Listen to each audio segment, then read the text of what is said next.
Most leaders don't struggle with having an opinion. They struggle with what happens when they express it.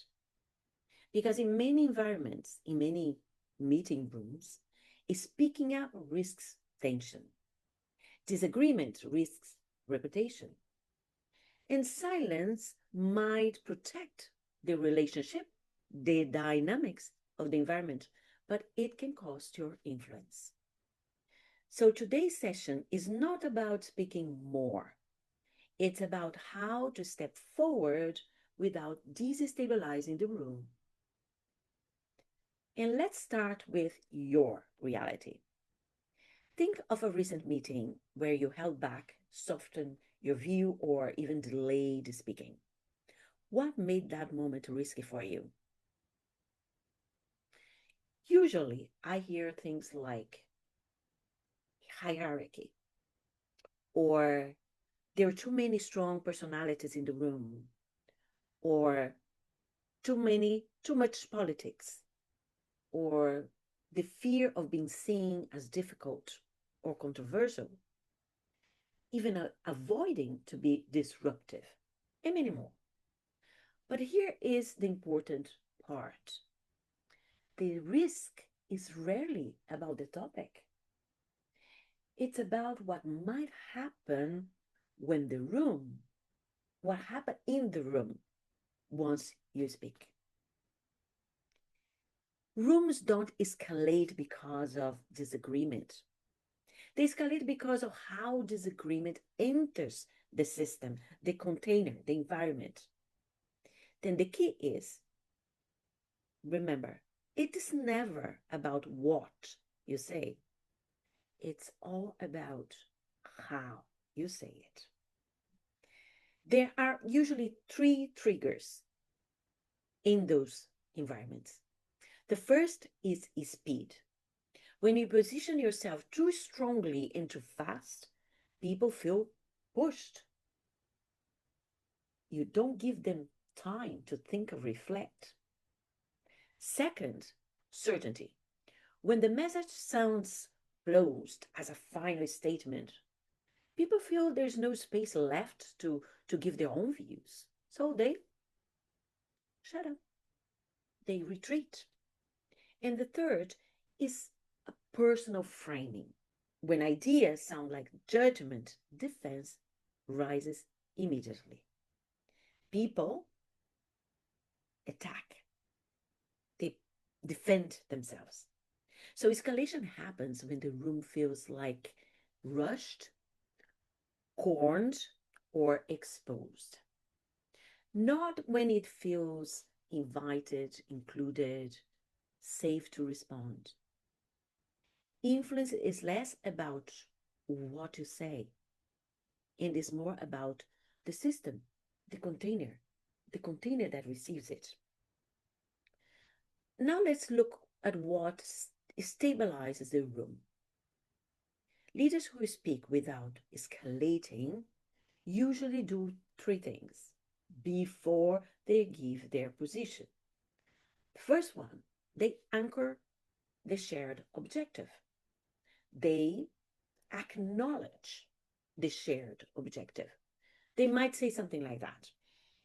Before I share my view, can we align on what we are trying to solve? This signals partnership, signals openness, that all inputs are valid and welcome. The second, they show awareness of the context, of the dynamic of the room. For example, they might say like something like, I know this topic carries pressure for the team. This lowers the sense of threat because you are acknowledging that there is a lot of emotions going around, that the people are feeling under pressure. So you validate that. And the third, they enter with openness, not dominance. For example, they might say something like, here's how I'm currently see it. I may be missing something. Step forward if you have something to add. So you explain your view, but you're also opening space for other people to bring their own perspective. And that signals dialogue. And it's something for you very important to remember that authority does not come from sounding certain, it comes from making others able to stay engaged. It signals that you care. Let's try a quick exercise here. I will give you some typical statements people give in a room, especially when there's pressure. And let's analyze them. First one, this won't work. When you say something like that, you're not opening up for discussions, for other views. Is a statement, is a closed statement. This won't work. And you, in a way, pushing everybody. So most of the people, or they would refute in that start escalating the situation, or they will retreat and feel frustrated. So here's what you could say instead. I'm seeing a few risks here. Can I share them? Or instead of saying that this won't work, you can say something also like, I see this from a different perspective, and I would like to share it. You see, you acknowledge the other side, but you also acknowledge that you see it different. The second one, we already tried that.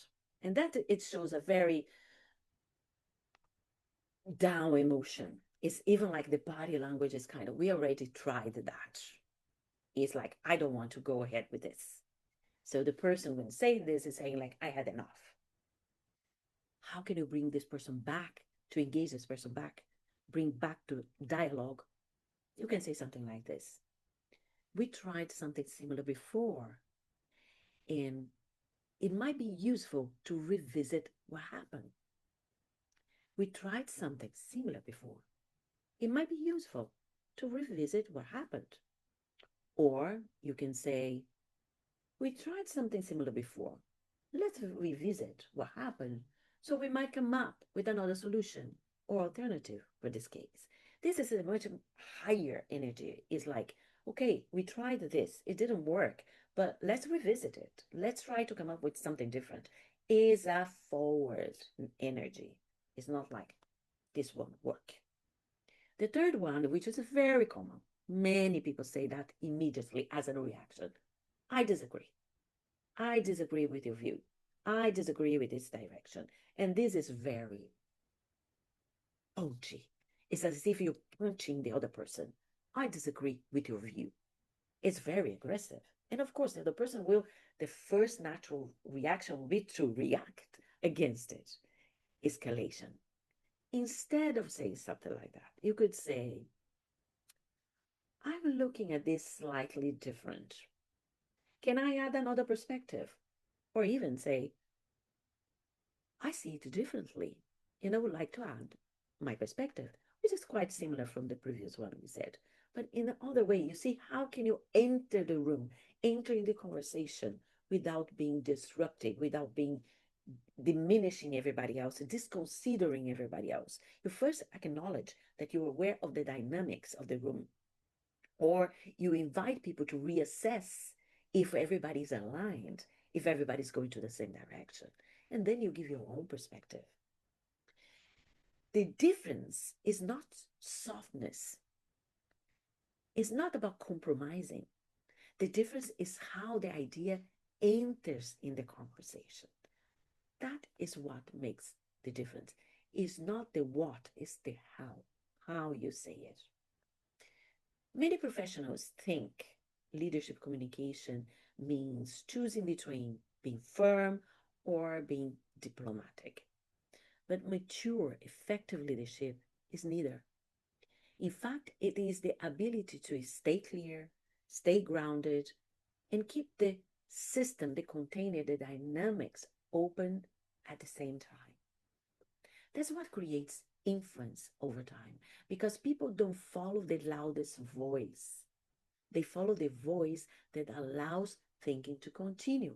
They follow the voice that respects other voices and create a safe space for them to be able to speak up. I give you a simple pause you can use in meetings. Before taking a position, ask yourself, what is the room feeling right now? What are the dynamics? What are the emotions? Who is who in this room? Who is influencing? Who is retreating? Who is attacking? Understand the container and its dynamic. Another question.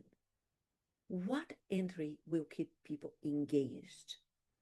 By entry, I mean, how can I get into the conversation without being disruptive and instead being engaged? Third question. Am I trying to win or move the conversation forward? That's a big one because we're humans. And when we have a strong view about something, when we are passionate about something, in a way, we want our idea to prevail, to be accepted by the others. And instead of opening up for new opportunities or for new perspectives, we might try to push our own idea too hard. And when we do that, or people retreat or they attack us. If you apply only this pause before speaking, meaning think, pause before you speak, I can guarantee you that your impact in meetings will change immediately. So taking a position is not the risky act. Taking it without awareness of the system, the container, the context is. Leadership is not about speaking carefully. You can be very direct. It's about speaking in a way that allows dialogue to survive, to thrive. So this week, just observe one thing. How do you enter the conversation? How? And if this topic resonates with the environment you navigate, this is exactly what kind of work we deepen inside of the Boardroom Inner Circle. If you want more information, I will leave the link below. You can check and you can get back to me. I will be happy to explain you, to support you further. And thank you for being here. And let's keep it working in our communication because at the end, everything starts with communication.